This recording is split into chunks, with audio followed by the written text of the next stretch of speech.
Exercise 8.1 का question number 1 क्या कहता है हमसे, if the diagonals of a parallelogram are equal then show that it is a rectangle.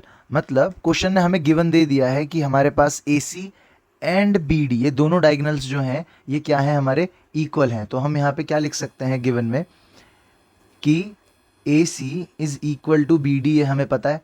और क्वेश्चन हमें ये भी कह रहा है कि ये फिगर जो है ABCD ये क्या है, एक पैरेललोग्राम। तो सेकंड चीज गिवन जो है वो हमें क्या है कि ABCD इज अ पैरेललोग्राम। हमें प्रूव क्या करना है या शो क्या करना है, तो मैं लिख देता हूं टू प्रूव। हमें प्रूव करना है कि ABCD इज अ रेक्टेंगल।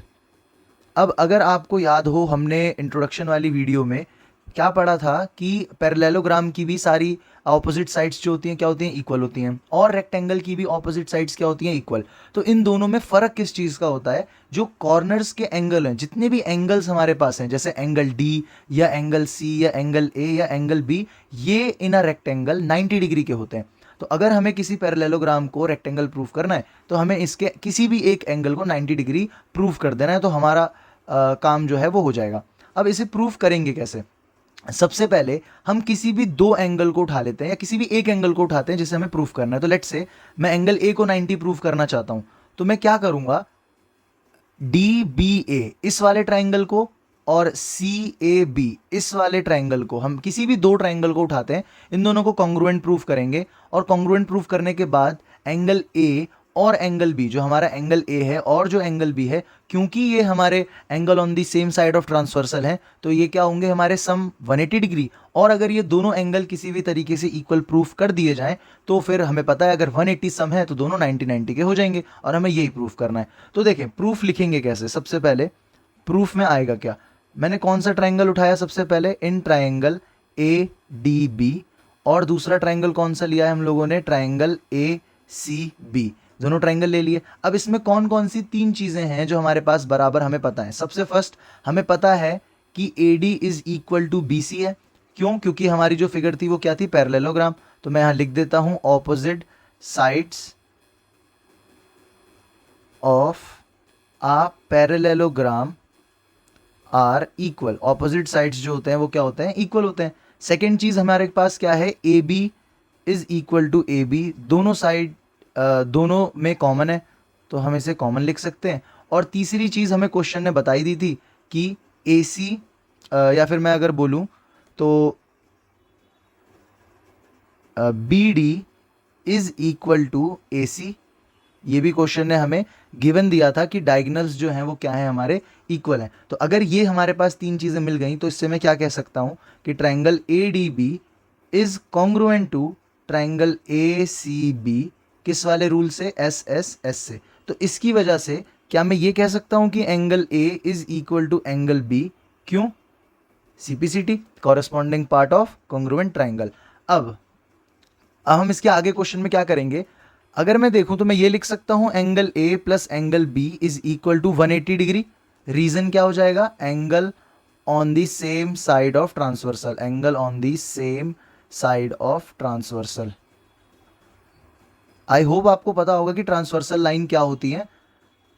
मैं एक बार बता भी देता हूं फॉर योर इन्फॉर्मेशन। अगर दो पैरेलल लाइंस हैं और उसको कोई एक लाइन इंटरसेक्ट करती है तो वहां जो दो एंगल बनते हैं वो जो एंगल होते हैं वो होते हैं हमारे angle on the same side of transversal line. ठीक है, तो मैंने लिख दिया। तो इसकी वजह से ये दोनों एंगल अगर सेम है तो मैं दोनों का नाम क्या रख सकता हूं, सेम रख सकता हूं, is equal to 180 degree. Angle A plus angle A कितना हो जाएगा, 2 times angle A is equal to 180 degree. 2 से 180 डिग्री कट गया तो एंगल A इज इक्वल टू 90 हमने प्रूफ कर दिया। तो हेंस हम क्या लिख सकते हैं कि ABCD इज अ रेक्टेंगल। क्योंकि अगर एंगल A 90 है तो हमें पता है एक क्वाड्रिलेटरल के एडजेसेंट एंगल्स जो होते हैं जैसे एंगल D एंगल A, इनका भी सम क्या होता है, 180 डिग्री। तो 90 अगर एक साइड है तो दूसरी साइड भी, दूसरा एंगल भी क्या होगा, 90। तो सारे एंगल 90 अपने आप ही प्रूफ हो जाएंगे। तो मैं लिख सकता हूं hence ABCD is a rectangle. ठीक है, तो नेक्स्ट क्वेश्चन जो हम लोग करेंगे वो है क्वेश्चन नंबर 2। अब क्वेश्चन नंबर 2 के अंदर आप देखें तो हमें क्या बोला हुआ है कि show that the diagonals of a square are equal and bisect each other at right angle. मतलब जो हमारे पास AC एंड BD, जो हमारे पास ये AC as well as BD, ये जो दो डायगोनल्स हैं हमें इनको इक्वल प्रूफ करना है, और ये भी प्रूफ करना है कि ये एक दूसरे को, अगर मैं यहाँ सेंटर को ओ एक नाम दूं तो ये ओ पर बाइसेक्ट कर रहे हैं एक दूसरे को, मतलब मिड पॉइंट प्रूफ कर दें अगर हम ओ को एक तरीके से, और बाइसेक्ट कर रहे हैं राइट एंगल्स पे, मतलब किसी भी आप एक एंगल को 90 डिग्री का आपको प्रूफ भी करके दिखाना है कि जो बाइसेक्ट हुआ है वो 90 डिग्री पर बाइसेक्ट हुआ है। तो सबसे पहले अगर हम इसको सॉल्व करने जा रहे हैं तो हमें क्या ध्यान रखना है कि सबसे पहले हम जो दो डायगोनल्स है ना उनको पहले सॉल्व कर लेते हैं। तो कौन से दो डायगोनल्स हैं हमारे पास, फिर से बी डी एंड ए सी। तो देखें ए सी जो डायगोनल है वो कौन से ट्राइंगल में आ रहा है, ए सी डी में, और जो बी डी ट्राइंगल है वो कौन से उसमें, बी डी जो हमारा डायगोनल है वो कौन से ट्राइंगल में आ रहा है, बी सी डी में। तो हम सबसे पहले तो ये लिख लेते हैं कि गिवन क्या है, हमें गिवन है कि A B C D is a square. तो अगर ए बी सी डी एक स्क्वायर है तो सारी की सारी साइड्स जो हैं वो एक दूसरे के इक्वल है, तो ये हम यूज कर सकते हैं। और हमें टू प्रूव, हमें प्रूव क्या करना है, प्रूव हमें ये करना है कि A C is equal to B D, कि ए सी जो है वो हमारा बी डी के इक्वल है। एंड ये फर्स्ट चीज प्रूफ करनी है। सेकेंड हमें ये प्रूफ करना है कि ओ जो है हमारा इज मिड पॉइंट, एक तरीके से ओ जो है वो मिड पॉइंट है डायगोनल्स का, एंड डायगोनल जो है वो बाइसेक्ट कर रहे हैं एट 90 डिग्री। तो बस ये दो चीजें प्रूफ करनी है। तो सबसे पहले हम क्या उठाते हैं प्रूफ के अंदर, फर्स्ट पार्ट प्रूफ करेंगे हम सबसे पहले। तो हम जिन भी दो ट्राइंगल्स को हम उठा रहे हैं, क्योंकि हमारे पास ए सी और बी डी जिन दो ट्राइंगल्स में आए हमने उन्हें पिक करा। तो सबसे पहले हमने कौन सा ट्राइंगल उठाया, A D C, and second triangle कौन सा लिया था हमने, बी सी डी। इनमें हमारे पास क्या क्या इक्वल है, हमें पता है कि इन दोनों ट्राइंगल्स के अंदर सबसे पहली चीज जो इक्वल ले लेते हैं वो कौन सी ले लेंगे हम लोग, A D is equal to B C. तो ए डी और बी सी एक दूसरे के इक्वल है, क्योंकि ये क्वेश्चन ने हमें गिवन दिया हुआ था कि हमारे पास A B C D is a square. तो ये हमें ये चीज पहले से ही पता थी। दूसरी चीज जो हमें पहले से पता है वो कौन सी, कि डी सी जो है दोनों के अंदर, दोनों ट्राइंगल्स के अंदर क्या है कॉमन। तो D C is equal to D C, ये हमारे पास क्या गिवन है हमें क्वेश्चन के अंदर, ये हमें कॉमन। और जो तीसरी चीज हमें चाहिए, अब हमें एक प्रॉपर्टी पता है जो हमने फर्स्ट पार्ट में पढ़ा भी था। इसी अगर आपको नहीं मालूम प्रॉपर्टीज के बारे में तो आप फर्स्ट वीडियो को जरूर चेकआउट करें। तो हमें एक प्रॉपर्टी पता है कि जितनी भी एंगल्स होते हैं एक स्क्वायर के वो कितने डिग्री के होते हैं, 90 डिग्रीज के होते हैं। तो हम इसमें ये यूज कर सकते हैं कि angle A D C is equal to angle B C D. क्यों, क्योंकि all angles of a square are 90 degrees, तो सारे के सारे इक्वल हैं। तो इससे मैं ये कह सकता हूं कि A D C is congruent to triangle B C D, किस रूल से, एस ए एस से। एंड अगर ऐसा है तो हम लिख सकते हैं कि A C is equal to B D, जो हमें प्रूफ करना था कि डायगोनल्स इक्वल हैं, तो वो चीज़ हमें प्रूफ करनी थी और वो चीज़ हमने प्रूफ कर दी। तो ये हमारा फर्स्ट पार्ट था, इसे हमने खत्म कर लिया है। Let's move on to the second part. तो सेकंड पार्ट में हमें क्या प्रूफ करना है कि हमारे जो दोनों डायगोनल्स हैं वो एक दूसरे को बाइसेक्ट करते हैं इक्वली, और वो 90 डिग्री पर बाइसेक्ट करते हैं। तो कहने का मतलब है जो एक एंगल अगर आप 90 प्रूफ कर दें तो आपका सारा काम हो जाएगा, क्योंकि वर्टिकल ऑपोजिट एंगल लग जाएगा, लीनियर पेयर लग जाएगा, उससे प्रूफ हो जाएंगे। मेन हमारा कंसर्न ये है कि किसी भी एक एंगल को आपको 90 प्रूफ करके दिखाना है एंड ये भी बताना है कि बाइसेक्ट कर रहे हैं। तो अगर मैं नोटिस करूँ, जो कि अगर आप भी आपने भी लाइन्स एंड एंगल चैप्टर पढ़ा होगा तो आप नोटिस करेंगे कि ये जो एंगल है ए ओ डी एंड हमारा जो सी ओ डी, ये लीनियर पेयर बना रहे हैं। एंड अगर लीनियर पेयर बना रहे हैं तो दोनों एंगल को जोड़ने पर, दोनों एंगल का सम जो होगा वो 180 डिग्री होगा। एंड इफ दोनों को जोड़ने पर 180 डिग्री आ रहा है और अगर मैं इन दोनों एंगल्स को इक्वल प्रूफ कर दूं तो हम उसके बाद हम यहाँ पर दोनों एंगल इक्वल है तो 90-90 के आ जाएंगे। तो इसे करेंगे कैसे, तो सबसे पहले हम इन एंगल को प्रूफ करेंगे, सीपीसीटी से दोनों ट्रायंगल को उठा लेते हैं। तो कौन कौन से दो ट्रायंगल हम लोग उठाने वाले हैं, सबसे पहले हम लोग उठाएंगे ए ओ डी, ये वाला ट्रायंगल एक लेना है हमें, और हमें लेना है सी ओ डी। तो हमने दो ट्रायंगल लिए हैं, पहला triangle A O D and दूसरा कौन सा ट्रायंगल लिया है हमने, सी ओ डी। अब इसमें क्या क्या चीजें इक्वल आपको लग रही हैं वो चीजें हमें ढूंढनी है और डाल देनी है, लिख देनी है। पहली चीज जो हमें पता है वो हमें ये पता है कि A D is equal to C D. तो ये मैं लिख सकता हूँ A D is equal to C D. Why, क्योंकि ये बात हमें पहले ही क्वेश्चन में बोल दी थी कि A B C D is a square. Then second चीज हमें क्या पता है कि O D is equal to O D. क्यों, क्योंकि ये दोनों के अंदर, दोनों ट्राइंगल्स के अंदर क्या है, कॉमन है। एंड तीसरी चीज, अब देखिए तीसरी चीज जो है वो आपको ये बात याद रखनी है कि आपने फर्स्ट पार्ट के अंदर, इस क्वेश्चन के फर्स्ट पार्ट में हमने ये बात प्रूव कर दी थी कि हमारे जो ए सी डी ये वाला जो ट्राइंगल था ये इक्वल था इस वाले ट्राइंगल के, एंड अगर ऐसा है तो क्या मैं कह सकता हूं सीपीसीटी से ये वाला एंगल इस वाले एंगल के बराबर होगा? तो यही चीज हम यूज करने वाले हैं। हम क्या लिखेंगे कि angle D A O is equal to angle O D C, और इसे लिखने के लिए आप क्या करेंगे, आप बताएंगे कि आपने पिछले वाले पार्ट में फर्स्ट वाले पार्ट में हमने प्रूफ करा था, उसका रेफरेंस डालेंगे तो कैसे डालेंगे, हमने प्रूफ करा था कि ट्राइंगल ए डी सी जो था हमारा वो इक्वल था, या हम कह सकते हैं कॉन्ग्रुएंट था कौन से ट्राइंगल के, ट्राइंगल बी डी सी के। एंड फ्रॉम फर्स्ट पार्ट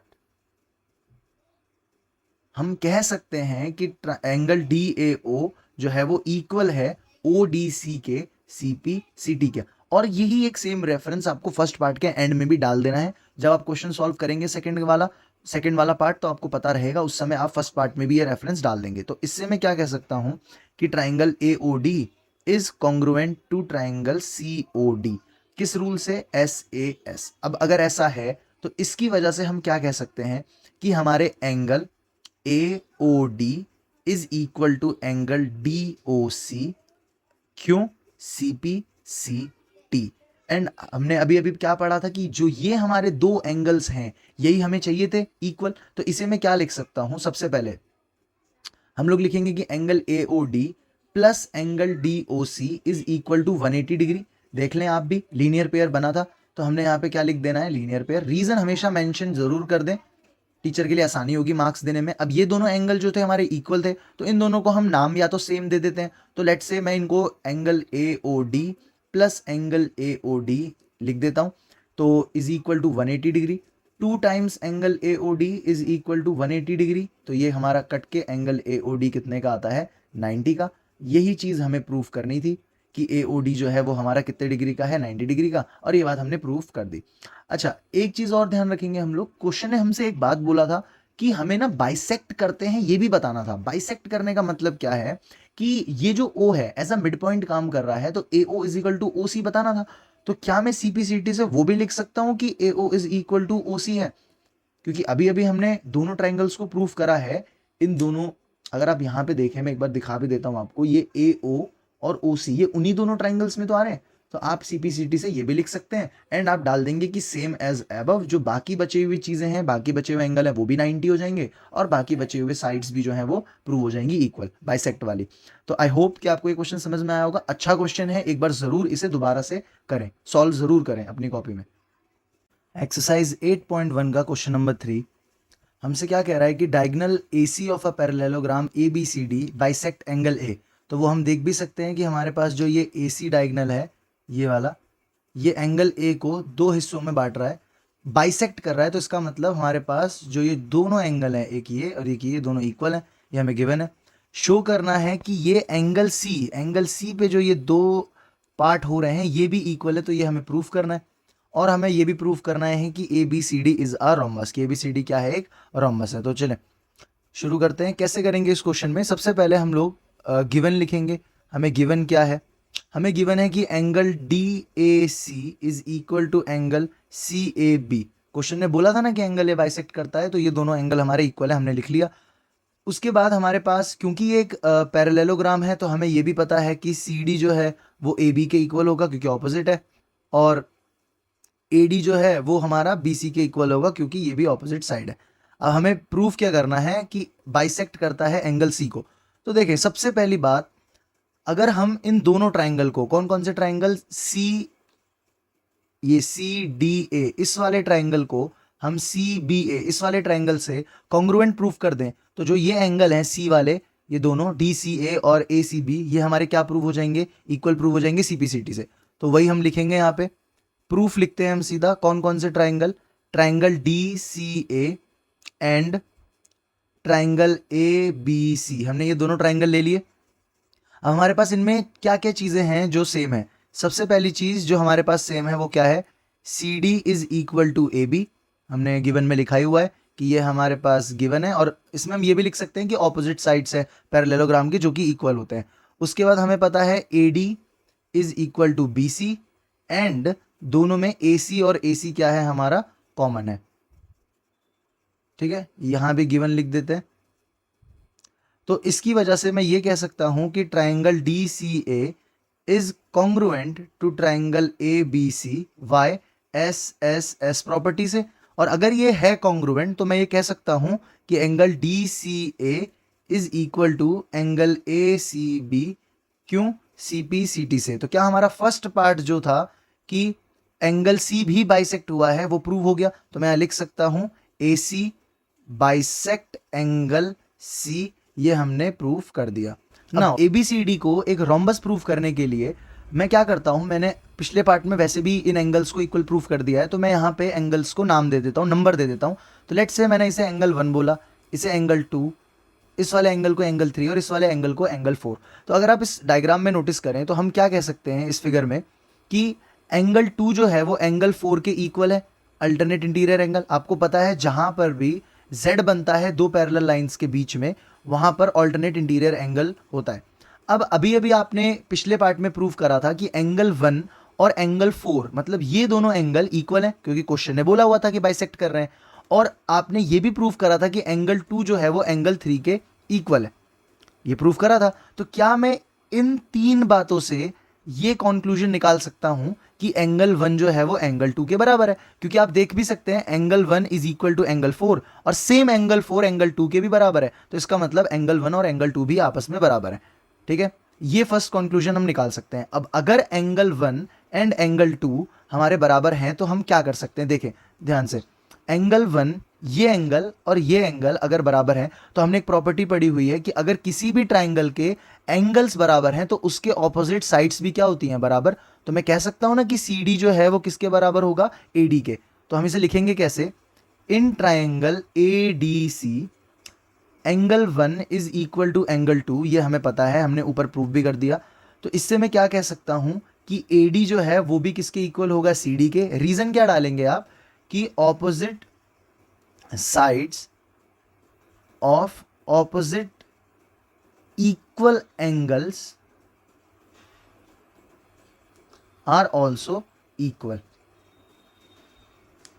ठीक है, अब अगर ऐसा है, अगर हमने ये बात प्रूफ कर दी तो अब हमने पहले से ही क्वेश्चन में क्या गिवन था कि ए बी जो है वो हमारा सी डी के बराबर है और ए डी जो है वो हमारा बी सी के बराबर है, क्योंकि हमें पहले से पता था कि ये फिगर क्या है, एक पैरेललोग्राम। और अभी अभी हमने प्रूफ कर दिया कि ए डी खुद सी डी के बराबर है। तो अगर आप इस वाले यहाँ पर नोटिस करें कि सी डी खुद ए बी के भी इक्वल है, तो क्या मैं इससे ये भी लिख सकता हूँ कि ए बी जो है वो हमारा ए डी के बराबर है। तो क्या इन चार बातों से ये कंक्लूजन निकलता है कि A B is equal to B C is equal to C D और वो है इक्वल ए डी के। तो हम कह सकते हैं कि A B C D is a rhombus, क्योंकि इसकी चारों साइड्स क्या प्रूफ हो गई, इक्वल प्रूफ हो गई।